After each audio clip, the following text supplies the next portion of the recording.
Répondre à la vie d'une manière qualifiée, la vie nous pose de nombreuses questions. C'est la question du poète Drummond de Andrade ou Joseph. Et maintenant j'ose?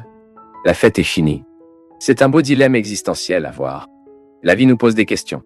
Faites-moi, faites-vous. Et puis la réponse que nous donnons. Quelle est la qualité de cette réponse? C'est ce sur quoi nous réfléchissons. La façon dont je réagis en ce moment, la vie me met sur le mur dans lequel il me présente une situation limite. Faites tout pour vous répondre avec la qualité. Cette vie est unique. Elle doit être bien vécue. Nous devons améliorer cette réponse que nous avons les problèmes humains. Regardez ici un exemple d'une personne qui répond très belle, qui est Donna Eliviana, une dame qui a 95 ans, et voyez cette beauté dans sa boîte. Père Fabio, vénération du Père Fabio, elle m'a appelé. Je suis un poète amateur. J'ai 95 ans et j'écris des poèmes bibliques. J'ai déjà écrit un livre, et pour le moment j'écris déjà une seconde. Je vous envoie un de mes poèmes pour voir mon travail. Ce travail que je fais avec beaucoup d'amour. J'aimerais être l'opinion. Je serais très heureux de recevoir votre avis et très honoré de votre réponse. Je passe mon temps à lire, à écrire et à faire des mots croisés. La Bible est mon compagnon, un compagnon dans la vie quotidienne. J'aime toujours déclarer la poésie, chant et j'apprécie vos belles chansons avec vos riches messages. Je peux vous dire que je suis pauvre, père, mais je suis très heureux. Je prends la vie que j'ai toujours voulu. J'ai mon cœur. Un cœur sans cœur. Je suis heureux, très heureux et reconnaissant à mon Créateur. Mes sincères remerciements, Eliviana. Voici Donna Honey, qui a 95 ans, a décidé d'écrire son premier livre. Quelle émotion, voyez, chérie. Merci beaucoup. Merci beaucoup pour la dame pour nous prêter une si belle et belle expérience. Nous sert beaucoup. Donna Enya. Parfois, nous, en tant que gens, avons une si grande facilité de vieillissement avant l'heure et vous nous enseignez qu'à 95 ans, vous n'êtes même pas vieux. Parce que ce qui nous vieillit, c'est le découragement. Pas tant que nous sommes en vie. Pas tant que nous devons rendre compte de cette imposition biologique de la vie, de la naissance et de la mort. Quels sont les âges, les rancunes que nous gardons dans le cœur, non? Ce qui nous vieillit, ce sont nos péchés. Et vous nous apprenez cela. Ce qui nous vieillit, ce sont nos mensonges. Ce qui nous vieillit, ce sont nos désaccords, notre abandon. Et même la dame vivant dans une maison âgée, vous montrez tellement de goût pour la vie. Continuez toujours à élire des choses d'en haut comme votre pain quotidien. Continuez à élire la poésie divine comme la nourriture de votre âme. Continuez à élire le bien de la vie, comme nous l'avons dit ici au début du programme. Donna Eni. Combattre le bon combat. Et quand vous combattez le bon combat là-bas, dans le coin de la dame, dans cet endroit où nos yeux n'atteignent pas maintenant, je ne peux même pas imaginer le visage de la dame, mais la dame ne connaît pas le bien que vous me faites pendant que vous me partagez. Qu'est-ce que cela se renouvelle dans mon cœur, Donna Eni? Mon premier engagement dans la vie, il est de pouvoir être qui je suis. Vous allez nourrir le projet de votre deuxième livre. Tant que la Lady Feed se projette au cœur de la dame, Donna Eni, vous ne mourrez pas, vous ne vieillirez pas. Il peut même mourir, car nous devrons tous mourir. Mais vous pouvez être sûr que vous mourrez en vie.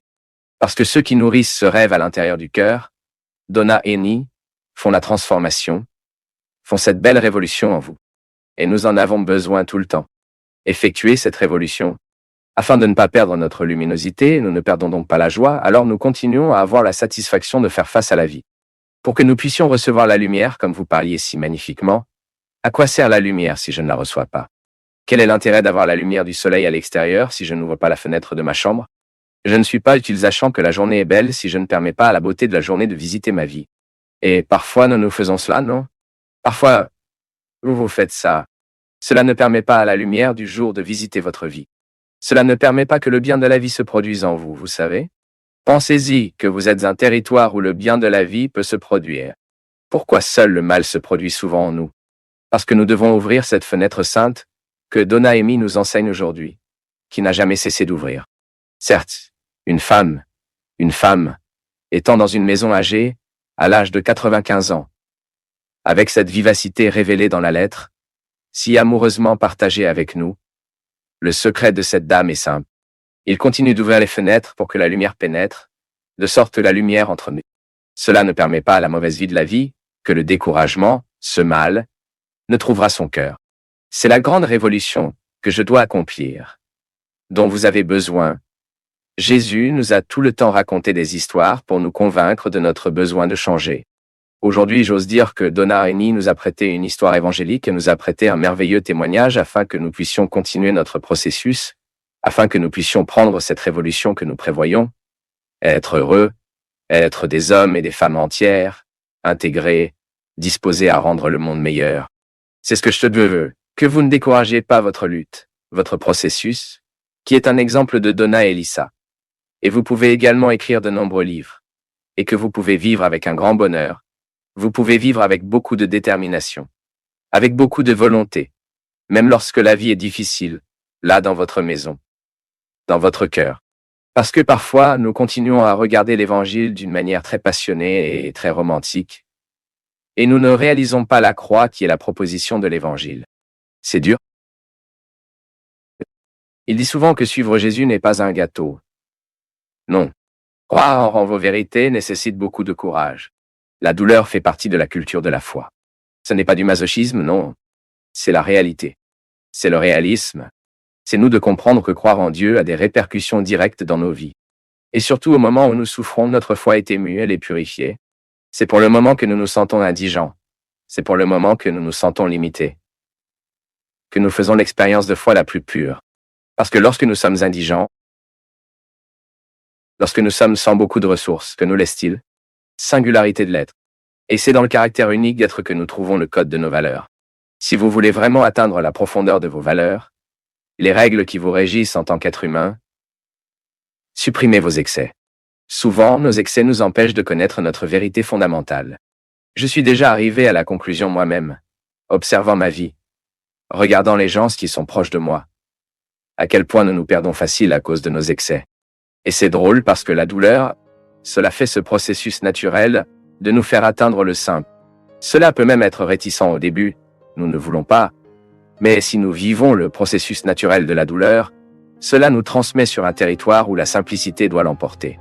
Vous m'avez peut-être entendu cette histoire, mais j'ai regardé une fois un film dans lequel le personnage principal était un grand professeur de philosophie, une femme, un intellectuel, athée, qui a cherché des réponses à tout, a appris à être des gens d'un enfant de longue date, de cette certitude que vous devez avoir tous les arguments, convictions, et a fait votre expérience existentielle, vos livres, votre activité académique. Et ce n'est pas un problème, tant que vous équilibrez tout le temps avec simplicité et sagesse. Le bon intellectuel est celui qui le peut. Avoir du temps, faire de votre vie un rationnel, équilibré, intelligent, mais en même temps ouvert à la sagesse, à la simplicité, aux arts, à l'équilibre émotionnel, à l'équilibre spirituel. Et cette femme était boiteuse car elle n'avait que de l'intelligence. Elle savait seulement qu'elle était elle-même des livres et des arguments. Un brillant professeur à l'université, un orateur qui voyageait à travers le monde en parlant de philosophie, et est soudainement affecté par le cancer. Et le film renforce cette expérience de montrer le développement de la maladie dans la vie de cette femme. Toute la difficulté qu'elle a dû faire face à sa propre limite de corps, elle a eu du mal à comprendre les souffrances qu'elle a passées, et même à l'admettre. Ainsi, chaque fois que les infirmières ou les médecins entraient dans la pièce pour faire les procédures normales de ceux qui vivent la chimiothérapie, la lutte contre le cancer, ont toujours trouvé que la femme pleine de livres sur le lit, et elle avait une posture aussi arrogante avec des médecins et des infirmières, ce qu'elle souvent continuait à lire afin qu'ils puissent faire les procédures pour mettre, obtenir une veine, appliquer une injection. Et quand elle était déjà très affaiblie, il y a une scène très forte dans le film où l'infirmière entre et essaie de faire une collection de sang, et elle, avec ce livre à la main, étant toujours arrogante dans ce contexte, sans admettre que la souffrance est une possibilité de croissance, puis cela devenait difficile. La procédure n'a pas fonctionné et elle a commencé à pleurer, à fermer le livre, à jeter le livre sur le sol et lui a dit elle-même suffisamment de complications. Il était maintenant dans un amplifier, il y a dit elle-même que nous fait la souffrance si nous perdons. Nous perdons les excès. Nous nous débarrassons de tout ce qui est. Souvent notre refuge et souvent notre évasion, n'est-ce pas? Nous pouvons donc mettre notre attention sur ce qui en vaut vraiment la peine à ce moment-là. Ensuite, nous regardons notre indigence d'une manière nouvelle mais mature, qui sait. Que manque-t-il plusieurs fois pour que nous puissions résoudre nos problèmes? Retirer les excès, ne permettez pas à nos excès d'obscurcir notre vision, ou même de nous empêcher de référer une solution à ce qui nous fait souffrir. C'est avoir la foi. C'est nous de croire que Dieu est à nos côtés au moment de notre lutte, au moment de notre douleur, et que nous avons le droit d'être simples.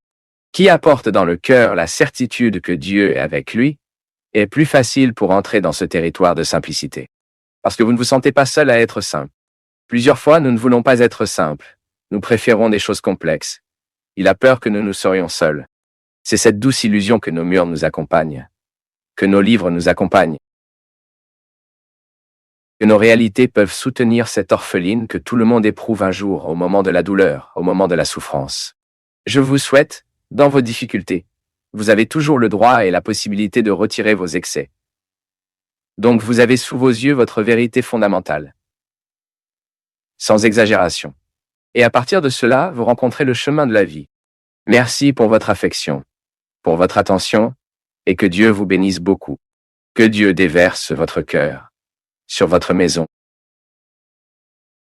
sur votre vie, la disposition qui caractérisait le cœur de Notre-Dame. Pour quel exemple nous pouvons aussi être un vrai chrétien? Prenant toujours Jésus, je l'ai mis à ceux qui ne le savent pas encore. Versez sur nous la bénédiction du Dieu Tout-Puissant, Père, Fils et Saint-Esprit.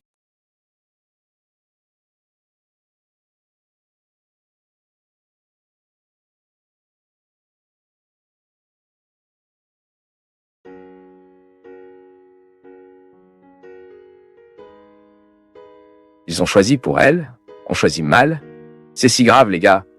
Parce que lorsque je choisis d'élever mon fils de toute façon, je prive ce fils de trouver l'équilibre chez les jeunes. Quand, en tant que mère, vous abandonnez l'établissement des règles pour que votre enfant comprenne la vie telle qu'elle est, à des règles, des limites. Si nous ne fixons pas les limites à nos enfants, nous privons ces enfants après à l'avenir. Ils sont réalisés.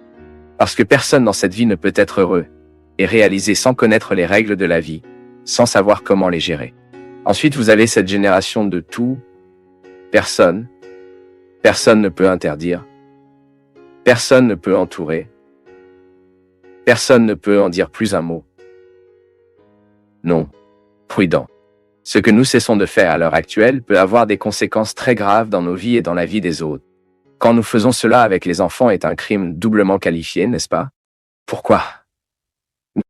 Parce que je prive cet enfant d'avoir une formation appropriée.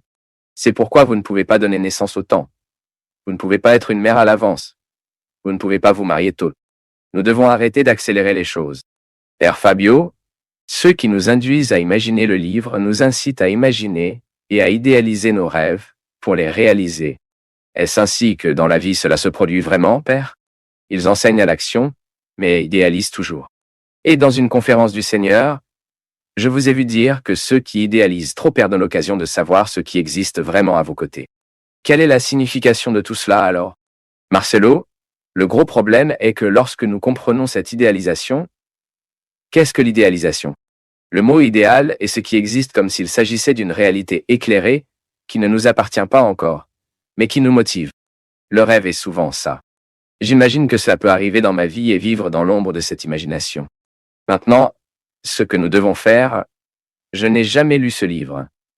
Donc je ne sais même pas de quoi il s'agit. Je sais que c'est un livre qui a vendu des millions et des millions d'exemplaires. Et maintenant j'ai ces informations via vous. Ce qu'il fonctionne à partir de ce concept. Demandez, croyez et recevez. Je trouve particulièrement ça très difficile à analyser ici à une telle pressée parce que je peux même demander, mais qu'est-ce que je demande? Est-ce que ce que je demande est vraiment en accord avec ma possibilité? D'accord? Alors je croirai que je suis. Et ça va? Et je le recevrai? Ma fille? La vie reste un mystère. Maintenant, j'aime penser que ma personne, moi, je suis contextualisé entre le rêve et la réalité tout le temps. En particulier, j'ai très peur de rêver trop grand au point de ne jamais réaliser ce que je rêve et de vivre frustré à cause de cela, ou de rêver trop peu, et donc de ne jamais atteindre l'accomplissement humain que je peux arriver. Alors, qu'est-ce que je pense en vaut la peine dans la vie? C'est pour savoir quel rôle nous voulons jouer dans le monde dans lequel nous nous trouvons. Quel est mon rôle dans ce monde? Que puis-je faire? Quelles sont mes possibilités? Quelles sont mes limites? Et ici, nous entrons dans le domaine de la connaissance de soi, ce qui est trop important. Si je m'appelle, si j'en ai, si je peux me gérer bien, si je connais mes compétences et mes limites, et je choisis une place dans le monde où je peux bien exercer ces compétences que Dieu m'a données, et à l'hâte en même temps, dribbler un peu ces limites pour qu'ils ne soient pas déterminants, je suis sur la bonne voie. Alors que dois-je demander? Je demande ce qui est conforme à mes possibilités. Il ne sert à rien de demander un cadeau que je sais n'appartient pas, qui ne m'appartient pas. Je ne peux pas ne demander absolument rien à Dieu. Faites-moi savoir que c'est contraire à ma nature. Parce que Dieu ne trahira pas notre nature. Nous sommes des êtres différents l'un les autres, dotés de particularités. Qu'est-ce que Dieu grandit? Ce que vous avez reçu dans la particularité. Nous devons donc avoir une limite pour nous pour comprendre la vie avec le réalisme, mais en même temps avec l'idéal. Je pense que l'être humain est heureux car il équilibre l'idéal et la réalité. Je ne peux pas rester coincé dans l'idéal, mais je ne peux pas non plus rester coincé. Je dois avoir ce mélange bien équilibré en moi. Ce que j'idéalise, ce que je veux, l'objectif que je me suis mis à arriver, et ce que je fais dans ma vie quotidienne, afin que cet objectif devienne une réalité. C'est ainsi que nous construisons de belles histoires, non? Qu'en hommes, les grandes femmes naissent dans cette lutte constante pour faire réaliser l'idéal établi. Parce que d'un autre côté, la jeunesse des frustrations est directement liée à l'insuffisance du rêve. Donc la personne a un rêve qu'elle n'a certainement aucune possibilité de le réaliser. Et puis, ce mot possibilité doit également être expliqué. Quand je parle de mes possibilités, je conteste ce que j'ai en tant que personne, les aspects de ma personnalité, ma sensibilité, mes compétences. Mais je parle aussi de mon contexte. C'est comme vouloir être un patineur de glace vivant à Ciara. Où vais-je avoir une patinoire qui vive dans les arrière-pays de Paraíba? J'ai besoin de déménager pour vivre ce rêve. Ensuite, nous verrons s'il y a une possibilité pour ce déplacement.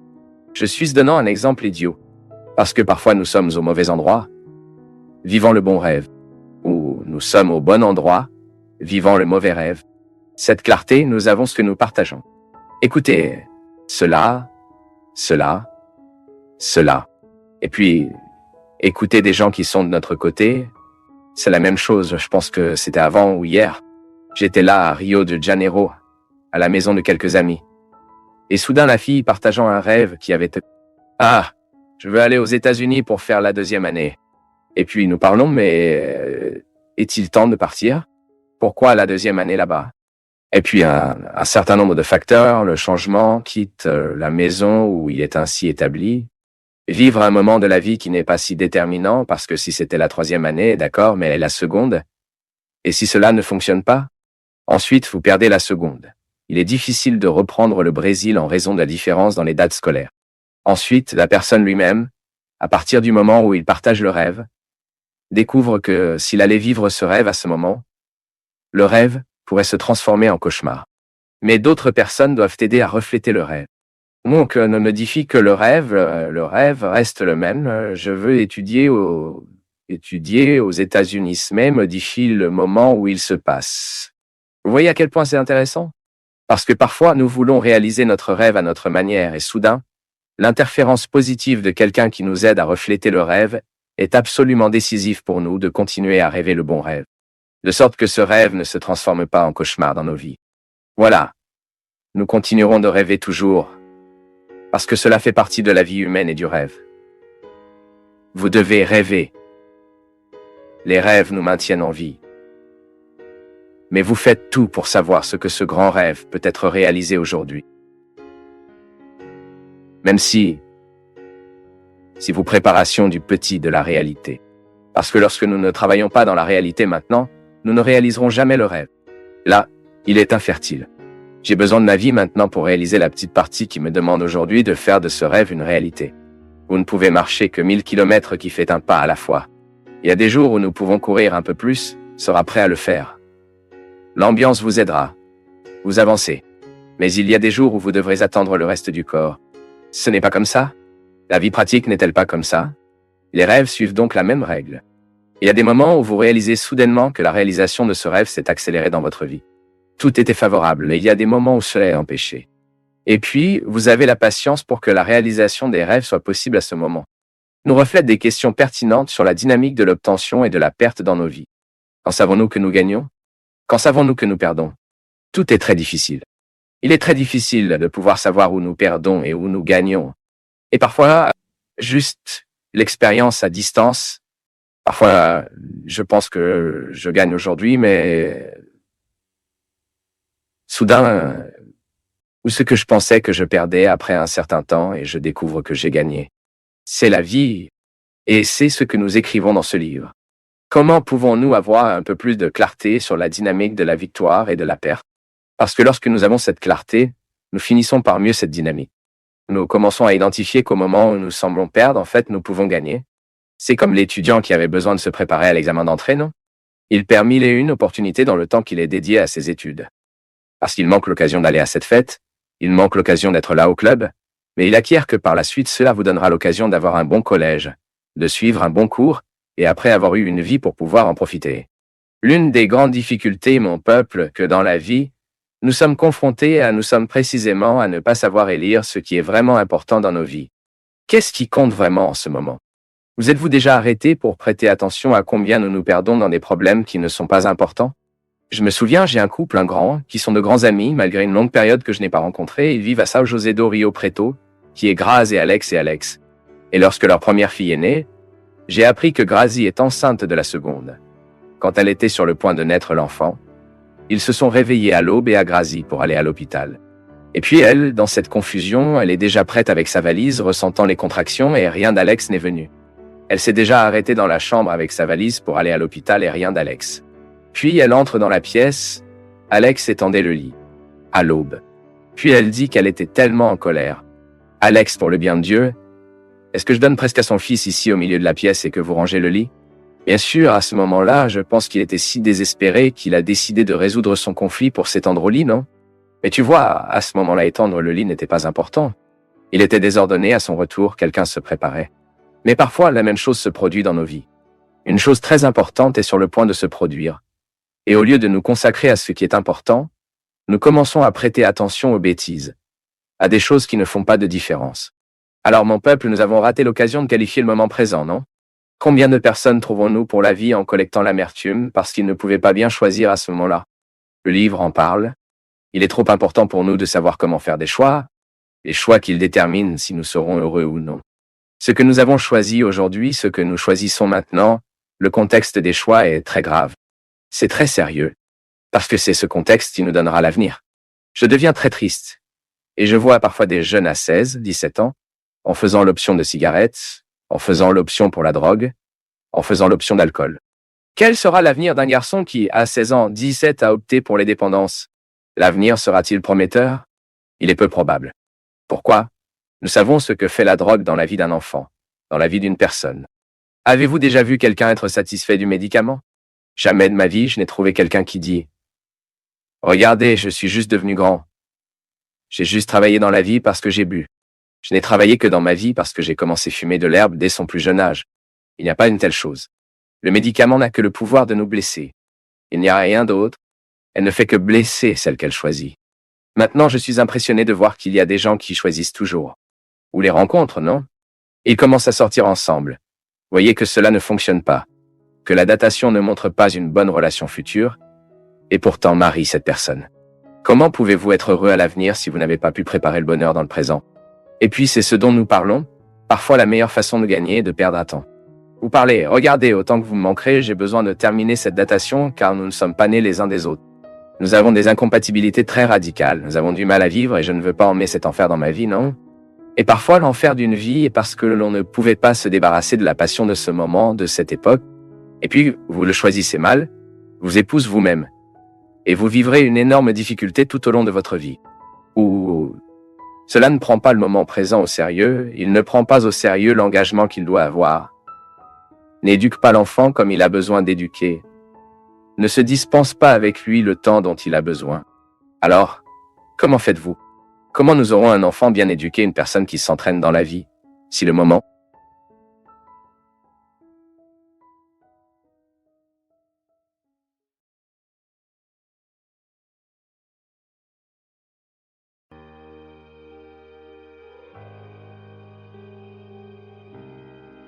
Lorsque Louisa est décédée à l'âge de 29 ans, un accident tragique a été la première perte que ma mère a vécue.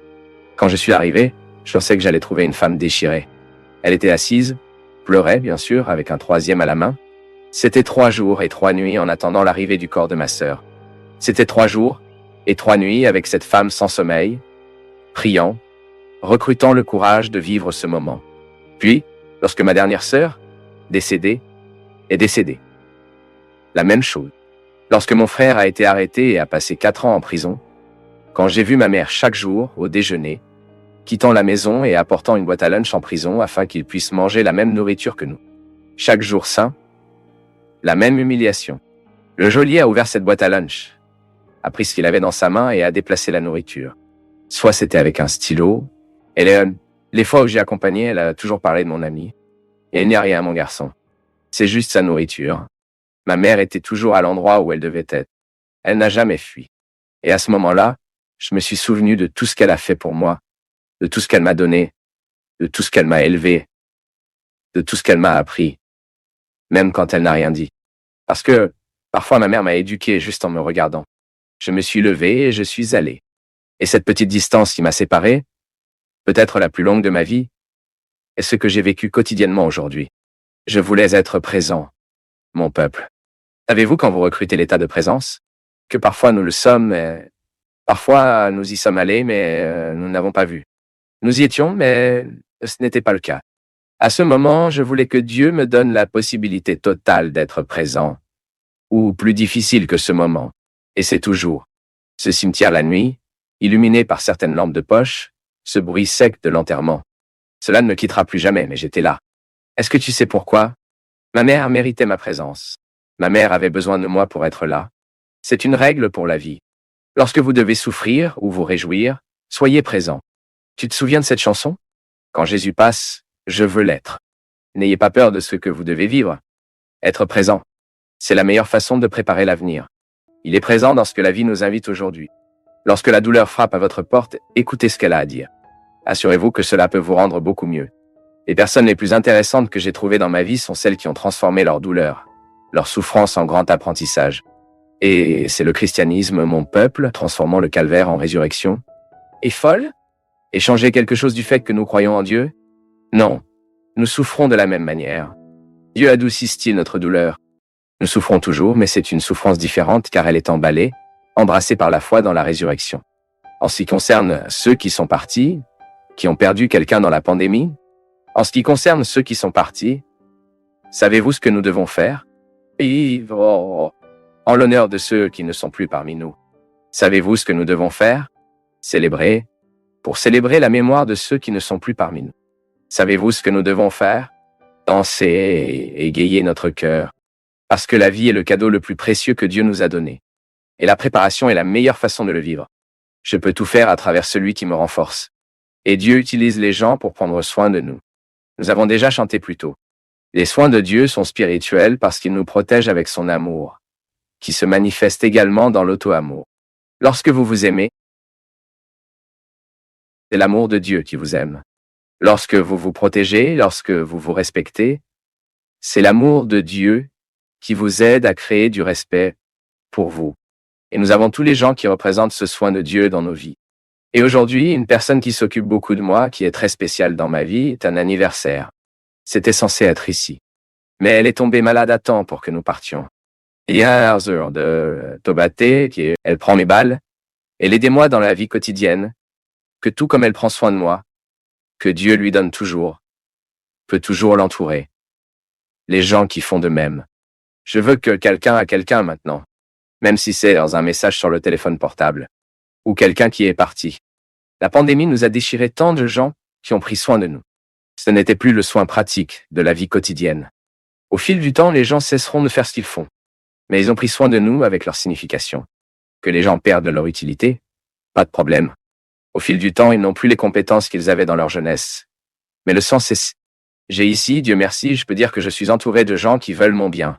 C'est Dieu qui prend soin de moi. Qui ici est juste avec l'ami? Moi aussi, il n'y a rien de plus puissant que la protection d'un ami.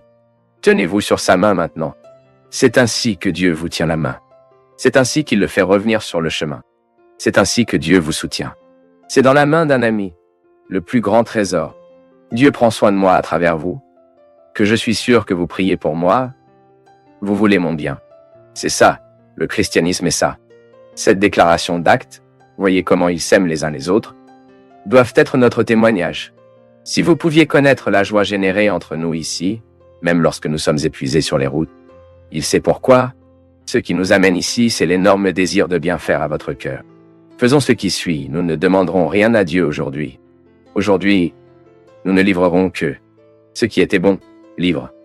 Ce dont vous avez besoin, livraison. Et parfois vous ne savez pas. Vous savez seulement ce que vous voulez. Nous livrons donc ce que nous voulons, mais surtout ce dont nous avons besoin. Que Dieu nous donne ce dont nous avons besoin, et non ce que nous voulons. Parce que parfois ce que nous voulons ne coïncide pas avec ce dont nous avons besoin. Donc ce soir est la livraison. Nous ouvrons nos cœurs et livrons tout au Seigneur. Nous livrons notre maison, nos vies, notre tristesse, nos joies, ces 2 années si difficiles que nous vivons. Nous avons livré 2020, 2021, ce que nous perdons, ce que nous avons gagné, ce que nous avons appris, ce que nous avons non plus, ce que nous avons amélioré, ce que nous aggravons. Nous livrons, mais ne reviens pas. Combiné, qui ici livrera? Qui reviendra? Là, c'est pour livrer. Puis lève les bras avec moi et dites-le, Seigneur Jésus. Je donne mon cœur entre vos mains, mes joies, ma tristesse, mes batailles, ma santé, ma famille et mon travail 2020-2021 sont entre vos mains. Monsieur, je les consacre en moi, afin qu'ils soient une source d'apprentissage. Et aujourd'hui, Monsieur, je livre ma vie et mon avenir, que mon cadeau est ce que je vis maintenant. Il est déjà plein de sa présence. Il est déjà plein de sa présence. Alors maintenant, oui, avec nos mains, avec tout ce que nous voulons livrer. Seigneur, sois avec toi. Par l'intercession de la Sainte Vierge Marie, descendez sur nous, notre Brésil, à propos de nos cœurs, de nos familles, de la bénédiction et de la protection du ciel, du Dieu Tout-Puissant, du Père, du Fils et du Saint-Esprit.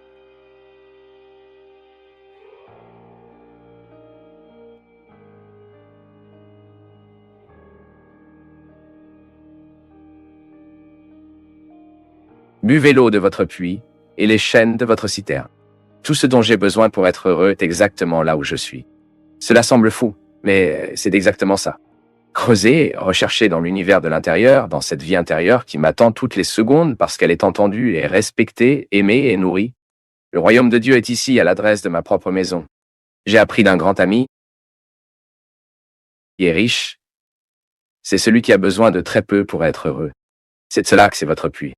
Je pense que je connais des millionnaires, des sourires inoubliables, des looks inégalés, des gens brillants et uniques. Oui, le royaume de Dieu est proche, très proche. Vous savez que lorsque j'ai ouvert ici, je recevrai un texto pour que nous commencions le programme. Cela est tombé exactement à ce sujet. C'était précisément le reflet que j'ai fait tout au long de cette semaine, comment nous devons constater que tout est condensé en nous. La présence de Dieu, la présence des autres, et si je refuse de vivre en dehors de la relation avec ce corps que je suis, je me fais une marionnette, me fais un fantôme, me fais dans les autres, ou vis les attentes qui sont à l'extérieur. C'est toujours une force que parfois nous ne comprenons pas comment cela se passe, et comment cela nous arrive. Mais c'est incroyable quand nous sommes regardés, à regarder avec amour. Nous sommes capables de beaucoup. Nous sommes arrivés tellement plus loin et nous défie beaucoup plus parce que le confort du véritable amour d'un frère, d'un regard aimant, d'un ami nous rend beaucoup plus forts que nous ne le pensons. Et parfois, nous ne savons pas ce qu'ils peuvent vraiment offrir à quelqu'un avec juste ce look aimant. C'est merveilleux, donc je comprends vraiment cette parabole du fils prodigue qui m'attend. Dieu m'attend avec la bague, avec mes vêtements qui m'attendent, avec une sandale qui m'attend. La fête m'attend. Car tout est nous avant même peut-être. Nous arrivons chez le Père qui m'attendait. Ce qui est beau, c'est que cela fait croire à ce garçon qu'il n'a même pas à dire ce qu'il avait préparé à dire. C'est le regard de son Père pour lui. C'est intéressant car dans la dynamique de la vie, nous n'en sommes pas toujours conscients, mais c'est le premier mot que nous disons lorsque l'autre arrive. C'est ce que nous regardons, comment nous nous regardons. Je suis le bienvenu ou non, ce n'est pas avec le mot que l'autre me dit. C'est avec le look qu'il m'offre. Exactement. Et nous nous révélons dans le look. Nous disons tout ce que nous ne voulons pas dire. Nous disons vraiment tout ce que nous voulons parfois cacher, mais c'est vraiment la fenêtre de l'âme. Et cela fait tellement de différence. Quand je me sens aimé en un seul endroit, je me sens et je suis vraiment plus compétent, parce que parfois nous n'avons pas autant de force pour nous respecter, pour dire non, pour donner les limites. Parce que profondément, au fond, nous avons peur d'être seuls, peur d'être abandonnés, peur de ressentir la solitude en serrant à l'intérieur. Je pense que la proximité, l'espace que nous donnons à Dieu pour le faire fermer, nous rend plus forts, beaucoup plus forts. Ouais, bien sûr, nous sommes aimés, non? Vous vous rendrez compte que cela peut être beaucoup plus libre qu'il ne l'était. Quelle liberté n'est pas de faire en sorte que tout le monde aime ce que vous faites? Mais qu'une admiration comme ça, notre peuple, mais ainsi et donc, est différente, non? Très différent. Ce parfum, non? Quelqu'un a aimé vraiment en interne, qui a besoin vraiment de petit, non? Très peu pour être heureux. Et il y a aussi une belle perspective de pensée, c'est que la rencontre avec Dieu, la vraie rencontre, passe par le look aimant que je commence à avoir avec moi. Moi, en tant que prêtre, parfois je trouve des gens qui ont besoin de guérir l'apparence eux-mêmes. Ils sont bien meilleurs qu'ils ne l'imaginent. Mais ils ne peuvent pas voir. Il y a des gens qui s'interprètent bien pire et qui le sont vraiment. Je ne dis jamais qu'une personne est mauvaise. Je suis peut-être mauvais, mais mon essence est bonne. L'essence de l'humain est bonne. Maintenant, comme nous recevons les accumulations, les influences des autres, les apparences qui ne nous aiment pas toujours, car un enfant est déjà naturellement victime des yeux autres qu'elles aiment, des mots qui ne le respectent pas. Ensuite, nous finissons par créer une indisposition avec nous. Et le premier geste de conversion est de modifier la façon dont je me regarde, parce que si je change ce look que je me consacre, je donne à Dieu l'occasion de me montrer qu'il m'aime aussi. L'obstacle à la connaissance de l'amour de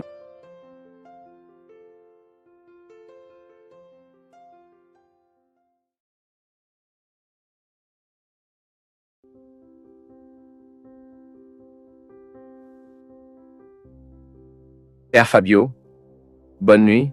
Je ne sais pas quoi faire. Je me vois dans une impasse. Je passe la journée enfermé dans ma chambre à pleurer. Je ne peux pas me rapprocher des gens. J'ai du mal à m'exprimer, exprimant surtout mes sentiments. J'ai du mal à demander pardon, à pardonner. Et je vis avec mon cœur plein de peine. J'ai essayé de changer, j'ai essayé d'être différent, mais chaque fois que j'ai échoué, chaque jour, je vois plus d'impasses. La clarification personnelle est très précieuse, car c'est celle qui nous aide à projeter une vie meilleure, ou à l'arrière pour réparer quelque chose qui ne se passait pas. La vie consiste à continuer, mais aussi à l'arrière. Bien vivre est en cours, mais aussi en arrière. Retrocéder est parfois absolument nécessaire, pour que nous suivions plus légers après avoir réorganisé ce que nous savons être derrière, et nous ne nous sommes pas installés en nous. Ensuite, vous deviendrez plus léger, vous marchez mieux, car dans le geste de l'arrière, vous vous êtes rompu un fardeau qui vous a privé de continuer. C'est tellement cruel quand nous réalisons que nous perdons un temps précieux faisant attention à l'extérieur. Il est trop important que nous tournions nos yeux vers l'intérieur, car c'est ici à l'intérieur que nous pouvons identifier notre vérité. C'est ici lors de cette réunion personnelle que vous saurez si vous êtes satisfait des choix que vous faites. C'est là, en parcourant les sentiers de l'intérieur, ces routes sinueuses qui peuvent vous conduire au cœur de votre vrai. C'est marcher ces chemins tortueux que vous trouverez les réponses dont vous avez tant besoin pour bien vivre. La connaissance de soi est nécessaire jusqu'à ce que nous puissions surmonter nos défis. Ne vous habituez pas à votre triste façon d'être. Horace, demandez-vous pourquoi? Pourquoi cette tristesse? Pourquoi tu ne veux pas quitter la pièce? Demandez de l'aide.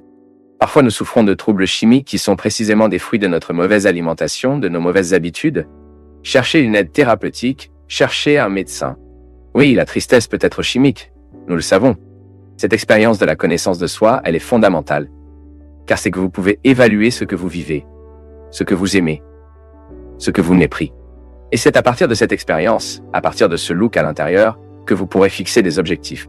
Dieu agit comme ça en nous, mon peuple, dans un jeu constant vers l'intérieur, afin que vous puissiez être seul avec vous. Et étant seul avec vous, c'est aussi seul avec lui. Et quand vous êtes seul avec le Seigneur, tout est clarifié. Nous vivons, mon peuple, très mal. Et nous nous habituons à cette mauvaise façon de vivre. À un certain moment de la vie, nous cessons de prêter attention à ce qui nous importe réellement. Nous faisons attention à tout. La vie des autres nous intéresse tellement. Nous passons des heures et des heures à regarder des séries à la télévision, sur l'ordinateur. Nous intéressons à la vie des artistes. Nous nous intéressons à la vie des autres, et nous dédions si peu de cet intérêt pour nous. Ce qui nous emmène à nos désirs, ce que nous faisons de la vie, Jean-Paul II a dit que nous devrions entrer dans des eaux plus profondes. Il a fait référence à l'évangélisation. Et la première étape de ces eaux plus profondes est précisément la plongée que nous devons faire en haine.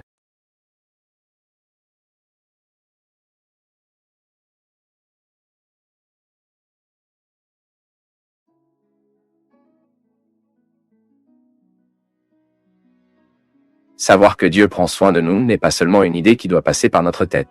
Même si de plus en plus je me convainc que ce qui change vraiment notre cœur, c'est cette idée qui a pu être associée au sentiment. C'est cette idée qui a réussi à faire le chemin de l'esprit au cœur.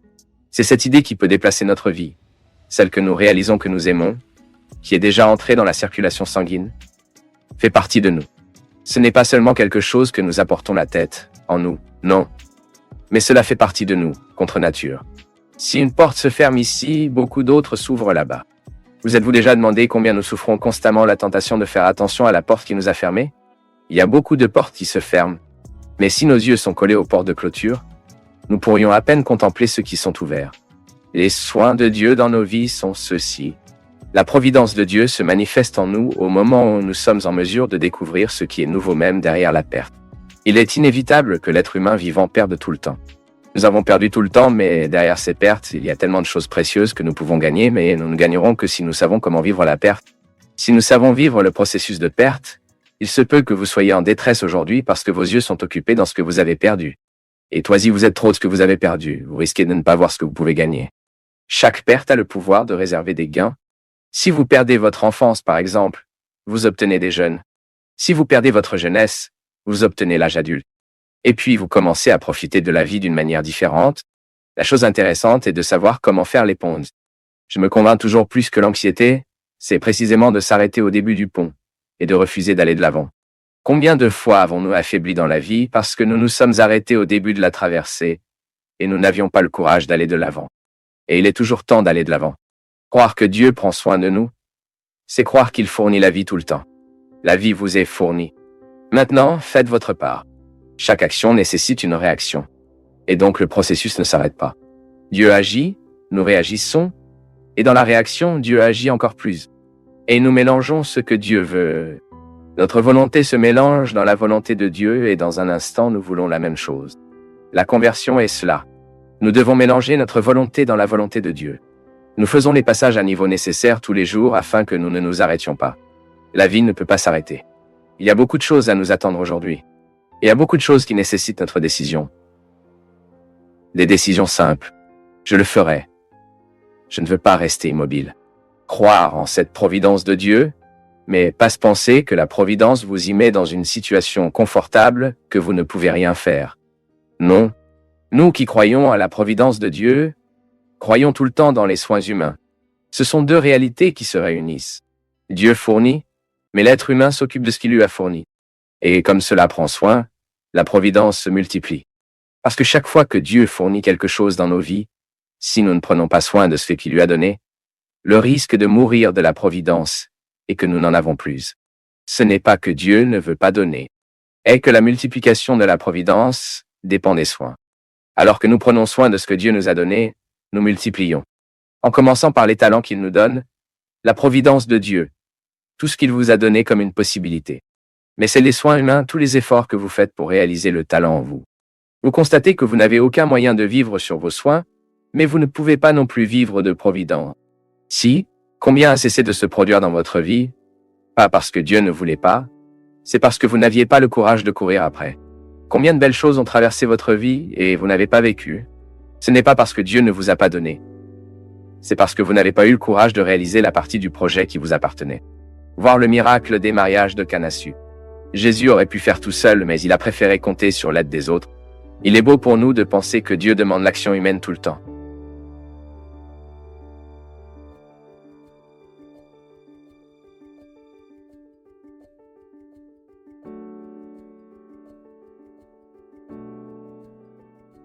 Dieu ne nous met pas des charges. Il nous soulage, parce que c'est une conséquence naturelle de celui qui s'efforce de changer. Nous devenons plus légers. Avoir un cœur de Jésus signifie avoir un cœur plus léger. Ayant un cœur similaire au sien, nous abandonnons la haine qui nous pesait, les rancunes qui nous blessent. Puis nous obtenons, en supposant une légèreté humaine, qui est un projet très intéressant. J'ose dire, c'est un projet très intelligent que seuls les sages sauront comprendre. Nous n'avons pas le droit de perdre la vie avec des gens, des situations qui nous font perdre. C'est lui qui nous a dit lui-même, cela vaut la peine de gagner le monde si vous perdez la vie. Cela vaut la peine de gagner le monde si nous perdons la vie. Peut-être que vous pensez à la vérité. À plusieurs reprises dans votre vie, vous étiez mécontent parce que quelqu'un a nié ce que vous étiez. Cela ne vous a pas donné l'occasion d'être qui vous étiez. Ensuite, mon ami est un désastre. Lorsque nous ne sommes pas interprétés de la bonne manière, lorsque l'autre nous regarde de la même manière, il regarde un mur ou une image sur le mur, ou qu'il nous regarde comme s'il s'agissait d'un objet de décoration dans sa vie, vous dirigez le risque d'être objectivé. A perdu son identité. Il a cessé d'être. Il est entré dans la dimension de faire de la manière la plus cruelle qu'un être humain puisse entrer. Et parfois, nous nous fatiguons. Et la vie obtient un fardeau pour nous. Parce que nous n'avons pas ce courage de rompre avec ce qui nous fait perdre. Vous êtes un territoire sacré. Pour dire que vous êtes un enfant du ciel, même si vous avez déjà raté beaucoup dans la vie, même si vous avez déjà échoué, cela n'a pas d'importance. Aujourd'hui est le jour où vous rappelez que vous êtes un territoire sacré. Et en reconnaissant que c'est un territoire sacré, vous avez le droit d'annuler tous les camps irréguliers qui se sont produits dans votre vie. Les gens qui sont arrivés, les structures, les mentalités, les choses qui vous ont soudainement pris le dessus et qui vous ont transformé en un objet, un bien de consommation. Et malheureusement, vous vous êtes habitué à vivre comme ça. Mais vous connaissez très bien à l'intérieur, au plus profond du cœur, vous savez que cet inconfort doit se terminer, car sa réalisation est en jeu. Et nous n'avons pas le droit. Non, en force, à jouer avec notre réalisation. Nous ne savons pas combien de temps nous avons, non? Combien de temps devons-nous être qui nous sommes? Nous ne perdons pas de temps à ne pas être ou à réaliser le rêve de l'autre, car il m'a imaginé comme ça, comme ça. La vie est urgente et nous devons vivre avec une grande disposition l'opportunité d'être aujourd'hui, ici, en ce moment. Aujourd'hui, Jésus nous dit cela. Venez à moi tous ceux qui êtes fatigués. Car lorsque nous choisissons mal, nous sommes vraiment fatigués. C'est toujours très épuisant quand nous avons la perception d'être au mauvais endroit, faire ce ne va pas avec les mauvaises personnes est fatigant. Mais vous n'êtes pas qu'un cas perdu pour être fatigué, et il offre cette possibilité de donner du repos, de nous offrir ce repos. Et comment nous reposons-nous, mon peuple? Est-ce que c'est hébergé? Nous pouvons nous reposer lorsque, avec une grande conscience, de manière très responsable, nous marchons vers le bon contexte. Lorsque vous parlez, regardez, à partir d'aujourd'hui, tout autour de moi, tout le monde autour de moi, a besoin de faciliter mon salut. Parce qu'à un moment donné, vous pouvez découvrir soudain, à travers ce programme, à travers une lecture que vous faites, à travers un mot, vous constatez soudain que vous vivez la condition de l'objet. Et qu'à l'état de l'objet, aucun bonheur ne peut être possible à la vie humaine. Et que nous n'avons pas le droit d'objectiver personne, ni d'accepter d'être l'objet de l'autre. C'est la vie. Et c'est tellement beau quand on découvre les uns avec les autres. Désolé que je vous objective, hein. Je ne laisse pas que tu sois libre. Je ne vous permets pas d'être vous. Et l'amour est né de cela. Cette capacité à respecter ses limites. Et à comprendre que l'autre est en train de transformer, non pas ce que je veux, mais dans ce que Dieu veut pour lui. Et en cela consiste en l'amour humain. Pour accélérer le désir de Dieu dans la vie de cette personne. Pour cela, nous nous aimons, non? Là, nous identifions, en regardant toujours comment nous proposons, que dans nos vies, nous devons revoir notre mode de vie constamment. C'est un exercice de conversion. Nous avons mis en lumière notre mode de vie et avons le courage de reconnaître où nous n'étions pas similaires. Quelle était l'attitude d'aujourd'hui qui, au lieu de le faire avancer dans la ressemblance avec Jésus, l'a fait rêver?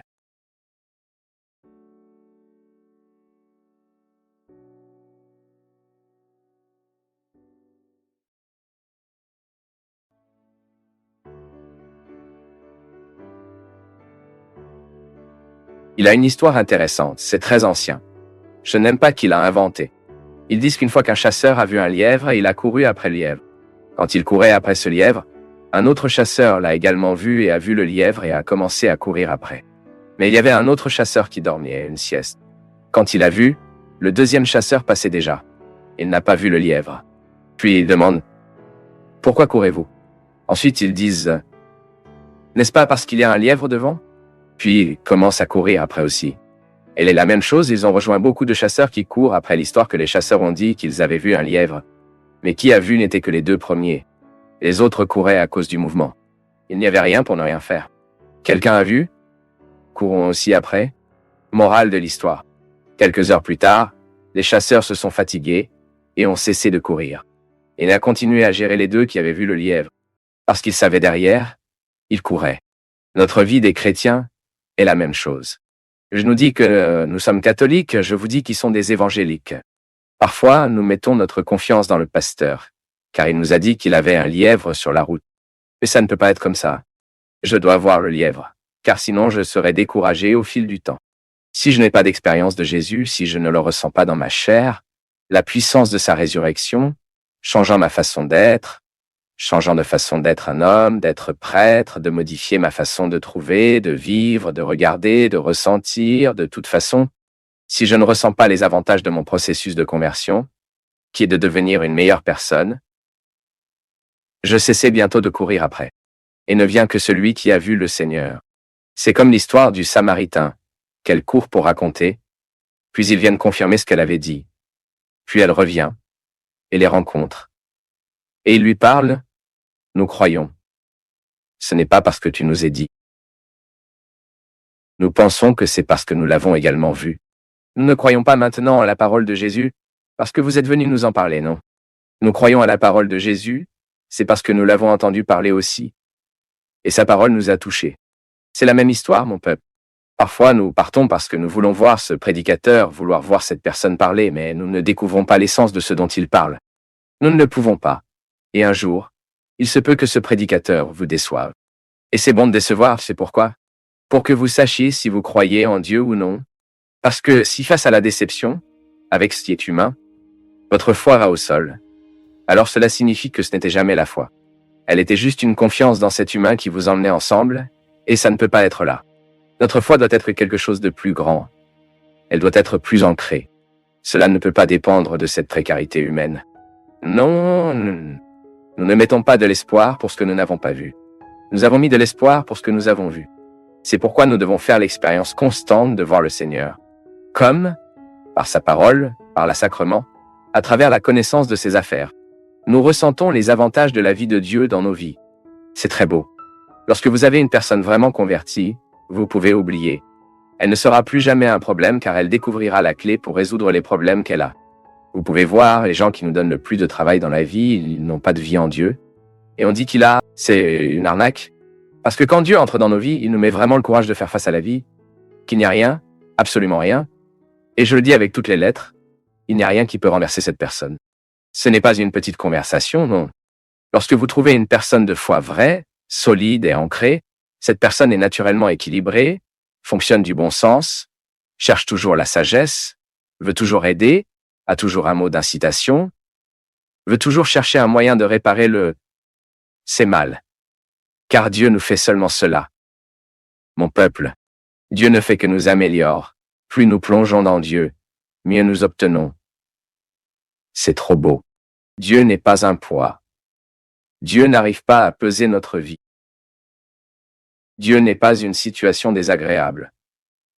Non. Le contraire. Lorsque Dieu entre dans nos vies, il nous aide à organiser notre maison, nous aide à regarder nos enfants, nous aide à regarder notre femme, nous aide à regarder nos amis, nos frères. Aujourd'hui, j'ai donné un pitot dans une personne que j'aime, qui est une boucle de sang. J'ai dit, réagissez. Vous ne pouvez pas attendre que les choses tombent du ciel. Dieu nous aide à faire. Il ne fait pas pour nous. Et c'est beau, le père qui aime apprend à l'enfant à faire, ne fait rien. Je voudrais en profiter pour poser une question. Comment voyez-vous l'histoire de l'Église catholique? Aux bases, qu'est-ce que c'est? Et qu'est-ce que c'est aujourd'hui? Je pose cette question parce que j'avais depuis longtemps une religion incrédule et que j'avais même cessé d'aller à l'église. Ce n'est qu'après avoir regardé vos programmes que j'ai commencé à sauver mon désir de reprendre la religion. C'est pourquoi pour moi, il est important de souligner qu'à aucun moment je n'ai perdu ma foi. Ma foi en Dieu est absolue. Je dis mes prières. Je suis chrétien.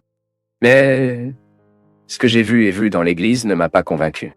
Les gens vont à l'église toujours, mais oublient de pratiquer l'amour dans la vie quotidienne, pour aider avec les petites opportunités, et ainsi de suite. Crie. Il est intéressant de penser que la foi en Jésus, elle passe également par la foi dans l'Église, parce que tout le temps que l'Église légitime cette présence de Christ dans l'histoire, à travers les sacrements, par la parole. Nous avons donc besoin de l'Église. Du point de vue humain, nous en avons besoin. Jésus n'aurait pas besoin de l'Église, mais lui, pour une raison humaine, institue l'Église parce que nous sommes des hommes et des femmes qui ont besoin de situations qui nous aident à nous arrêter dans ce qui est éternel. Intéressant, non? Pourquoi la réalité matérielle est-elle proche de tout ce qui est éternel? C'est rien. La question, elle est temporaire, elle passe. Pouvons-nous dire que l'Église passe également? Pouvons-nous également dire que cette Église est temporaire? Son personnage humain est transformé. L'Église n'est-elle pas la présence du Christ dans l'Église? Maintenant, la façon dont ce Christ est vécu et interprété par l'Église, cela dépend beaucoup du temps. Cela dépend beaucoup du temps. Cela dépend des personnes qui réfléchissent. Dépend des personnes qui dirigent. Il y a une perspective très intéressante qui dit, et au moment où elle est humaine, elle est marquée par des frontières. Elle est marquée par des erreurs. Car il n'y a personne qui ne fait pas d'erreurs. Cet être humain n'a pas encore été fabriqué. Et comment le Christ institue Église humaine et divine, nous savons que ce qui est divin dans l'Église ne passe pas.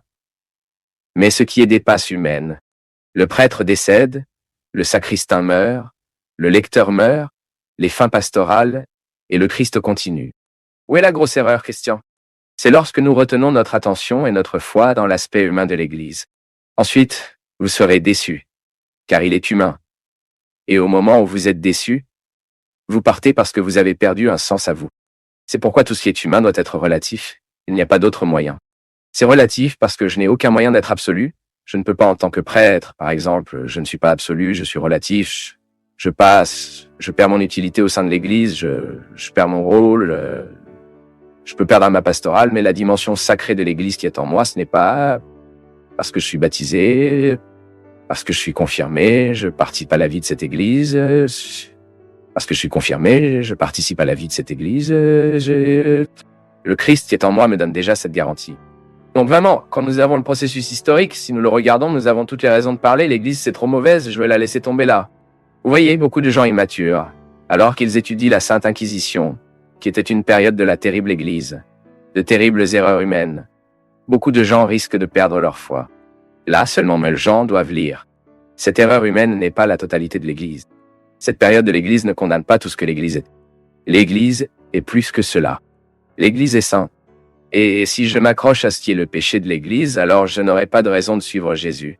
C'est ce que Dom Carmo nous a dit hier lors de notre journée de miséricorde. Il a parlé, nous ne pouvons pas suivre la personne. Nous devons suivre Jésus. Parfois, nous écoutons beaucoup, non? Père, alors d'accord, ça, vraiment. Si la raison pour laquelle vous étiez dans l'Église était le prêtre, vous avez traversé le temps de partir. Vous devez y aller pour trouver une autre valeur. Nous ne sommes pas dans l'Église à cause du prêtre. Nous sommes dans l'Église à cause de Jésus. Maintenant, le prêtre, il peut aider ou nuire à notre permanence, bien sûr. C'est son processus de sainteté qu'il doit évaluer. Mais vous avez aussi le vôtre. L'autre jour, j'ai répondu à une personne et elle a dit « Comme ça, père, je ne vais pas à l'église parce que tout le monde y a tout un tas de salauds, tout un tas d'hypocrites. J'ai pensé regarder où il n'y a pas de gens coquins, où il n'y a pas de gens hypocrites. Si oui, vous ne pouvez même pas aller au gymnase. Partout où il y a des gens coquins, il y a des hypocrites, mais ce n'est pas à cause de sales gens cesse d'assister à ces endroits. Ce n'est que ici, la méchanceté et l'hypocrisie ont un moyen. Nous croyons ici au processus de conversion. Nous croyons au changement. C'est pourquoi c'est très honnête, il faudrait être très honnête de notre part. Nous prenons le relais. Regardez, je suis en train d'améliorer. Donc, le groupe que je participe, mon groupe religieux, mon groupe de réflexion, et au moment où ils sortent, les gens m'aident à le surmonter. C'est tellement beau, non? Et puis, tout le caractère communautaire de cette conversion entre en jeu. Je suis à l'intérieur de l'Église, et dans l'Église, je me convertis à Christ. Mais ma conversion tombe également sur les gens de mon côté. J'ai donc besoin d'être conscient de ma façon d'être chrétien tout le temps. Et l'autre m'aide aussi. C'est une façon dont nous avons, Christiane, pour surmonter ce poids de ce qui est humain. Non, les gars, erreur que nous ferons toujours. Ce que nous ne pouvons pas perdre de vue, le Christ. Parfois, il y a des gens qui demandent la foi pour tout ce qu'ils ne peuvent même pas comprendre. Vous ne pouvez même pas comprendre. Et quand ils racontent les raisons pour lesquelles l'Église s'est arrêtée, ils disent qu'il n'a jamais été mature. Ce n'était jamais la foi. Parce que si c'est la foi, vous ne dépendrez pas de ce qui est là.